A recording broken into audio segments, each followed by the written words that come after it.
আসতে পারি দারোগা বাবু? এসেই তো পড়েছেন, বসুন, বলুন কি চাই। চাওয়ার তো অনেক কিছু আছে দারোগা বাবু। পেট ভরিয়ে খেতে চাই, হোটেলে যান, বাঁচতে চাই, হাসপাতালে যান, মাথা গোজার ঠাই চাই। ফুটপাতে যান, এখানে কেন?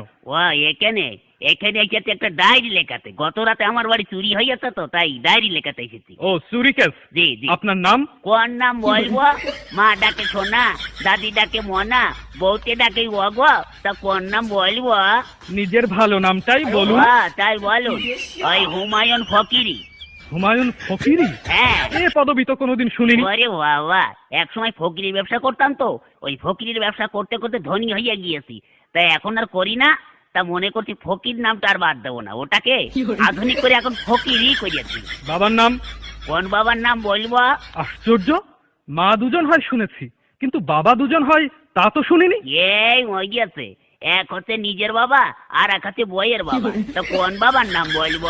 নিজের বাবার নামটাই বলুন। তাই বলুন। নিজের বাবার নাম হচ্ছে গিয়ে আবুল কালাম ওয়াজাদ। অজাত? জীবিত না মৃত? ধরুন জীবিত না মৃত না, তবে পলাতক। পলাতক কেন? বড় সার্থক নাম আমার বাবা। ওই ছোটবেলায় আমাদের রেখে তিনি পালিয়ে চলে যান, সেই থেকে আমরা পলাতক বলি। ও গ্রাম? গ্রাম ওই পাগলাকানা ইউনিয়ন। পাগলাকানা ইউনিয়ন? হ্যাঁ। সেটা আবার কোথায়? ওরে বাবা,